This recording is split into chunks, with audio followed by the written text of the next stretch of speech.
नमस्कार, मैं विद्याशंकर तिवारी हूं। इंडिया न्यूज़ के डिजिटल चैनल इन खबर के लिए। पुलवामा आतंकी हमले के बाद पाकिस्तान पे जो अंतर्राष्ट्रीय दबाव बना है, भारत ने जिस तरह से राजनयिक प्रयास किए हैं, उसके बाद पाकिस्तान भारी दबाव में है।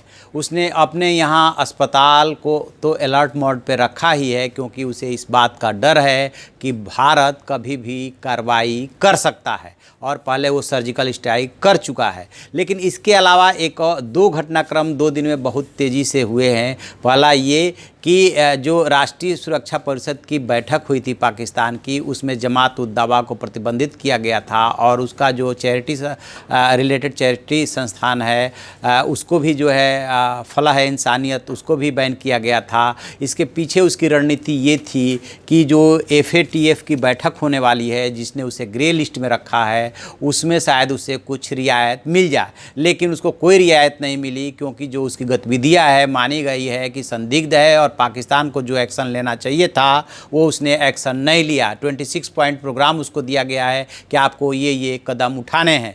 इसके बाद एक ये खबर आ रही है कि पाकिस्तान ने जो है जैसे मोहम्मद का जो बहावलपुर में हेडक्वार्टर है, उसको अपने कब्जे में सरकार ने ले लिया है। वहाँ की सुरक्षा बढ़ा दी गई है। हालांकि इसको लेकर के 2 तरह की बातें हैं। एक बात ये आ रही है कि कहीं उसने सोची समझी रणनीति के तहत तो ये सुरक्षा नहीं वहाँ पे बढ़ाई है, क्योंकि उसे इस बात का डर है कि जैसे मोहम्मद का हेडक्वार्टर है तो भारत वहाँ पे कार्रवाई कर सकता है, लिहाजा उसने वहाँ पे सुरक्षा बढ़ा दी। क्योंकि यदि उसकी नीयत साफ़ होती तो जैसे मोहम्मद का जो मसूद अजहर है, जिस पे आरोप है कि जिसने पूरी साजिश रची पुलवामा हमले की, उसको अस्पताल घुमा रहा है, अस्पताल में वो रख रहा है। और अभी खबर ये है कि वो रावलपिंडी में सैन्य अस्पताल में है और उसको जानबूझ करके अस्पताल में रखा जा रहा है, क्योंकि जब भी कोई अटैक होता है तो अस्पताल जो है अटैक से बाहर रखा जाता है, सिविलियन इलाका, और अस्पताल पे कोई भी देश अटैक नहीं करता है। तो पाकिस्तान इस कदर डरा हुआ है कि वो एक तरफ तो उसको सुरक्षा दे रहा है और दूसरी तरफ ये कहा जा रहा है कि नाटक कर रहा है कि उसके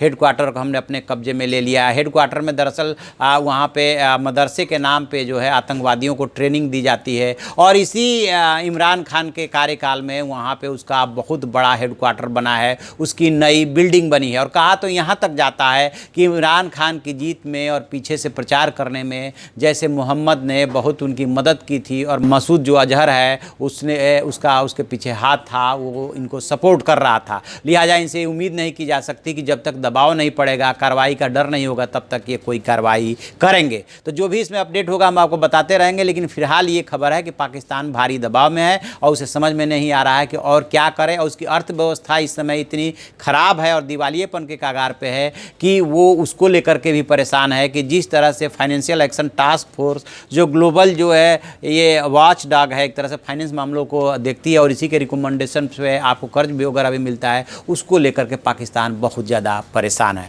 तो जो भी आप अपडेट होगा हम आपको अपडेट करेंगे। आप हमारे चैनल को सब्सक्राइब कीजिए, उसे लाइक कीजिए, शेयर कीजिए और कमेंट बॉक्स में जा करके कमेंट जरूर दें। Thank you.